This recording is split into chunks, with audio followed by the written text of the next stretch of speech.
And if you're debating on whether or not to go to the festival, we have a little preview for you. So we have with us 23 ABC's Veronica Morley. She joins us right now live in studio, and we're talking about this beautiful spread over here. Veronica thankfully made some wonderful pozole with us with her mom. We know that she has cooked for us before on Foodie Fridays, and just that mother-daughter relationship is just coming through as a secret recipe of love in this food. So what do you have with us today? Absolutely, Kristen. So this is one of my favorite dishes, pozole. It's so great. It's such a comforting meal, and this is my mom's homemade specialty recipe. So we're not entering it in today's festival, unfortunately. Aw, shucks. I know, because honestly, I'm a bit biased, but I definitely think it would win. Well, but if I will be the judge of that, okay? Absolutely. We are going to get to try this in just a minute. But first, if you're interested in learning about how to make this dish at home, here's a little easy recipe that you can try later today.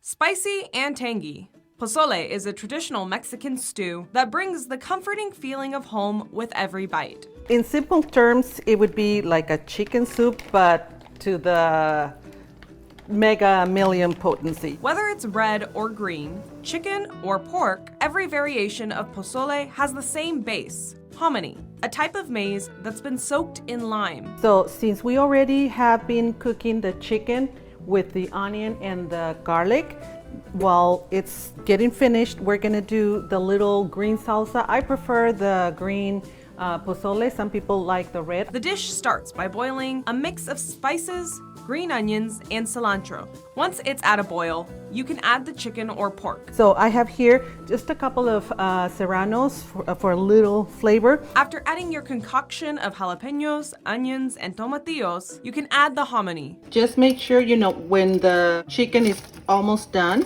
you pour the hominy. Make sure you rinse it because it's starchy, and if you just pour it out of the can, all that starch is going to get into the juice. While your soup cooks, prepare your garnish. Now I'm going to chop some avocados, and you'll put those on top of your pozole. After about 30 to 40 minutes, your pozole is ready, and you can add a side of tortilla chips or tostadas for a little crunch. Salud. Salud. Fiesta.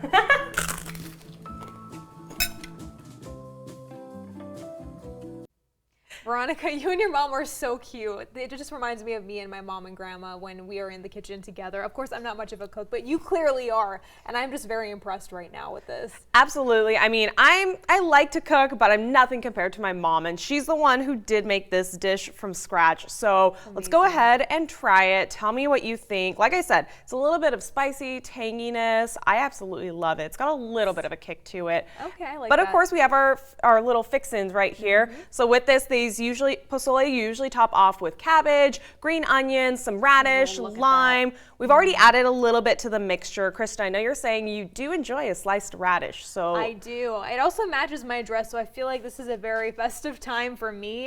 We're gonna add some garnish. We did have some in our last hour, so we have some left over, but I'm just gonna add a little bit more because I like to load mine up, of course, with some radish as well as some lime juice. Definitely makes it tangy like you mentioned before. And then, of course, we cannot forget the green onions and the cilantro. Just so good. I'm so excited to put more of this in the soup, but I don't want to take all of it. I want to save some for you. Absolutely, yeah. So definitely the lime is my favorite. I love the tanginess, and it definitely sticks with the maize that's really built in with it. And as you were saying, the cilantro just gives it that nice little extra kick. Yes, and just so we get a little taste of this for our viewers so they know what they have to look forward to, it looks amazing. I'm excited to try this for the second time today. It's a nice little snack during this hour. All right, let me know what you think. Oh my goodness. It's definitely got just a little bit of a kick. It's not too spicy. If my mom really went with it, she would make it really spicy. I asked her not to this time. But it definitely is it's such a refreshing and comforting meal. It is definitely, it's like literally a hug and a cup of soup. And I just thank you so much for sharing that with us. It's so important for us to share our cultures with all the communities here in Bakersfield. So if you want to head to the Pozole Cook-Off, Veronica will take it away and tell us how you can enjoy that. Absolutely. Once again, if you guys are interested, it's happening at the Kern County Fairgrounds in Bakersfield here today. It gets started at 11 a.m. It's happening until 6 p.m. Go ahead and get yourself some soup, some menudo. It's going to be so much fun. I love this festival. Well, I'm so excited for it. 23 ABC is a proud sponsor, and we will see you there. We're really excited about it.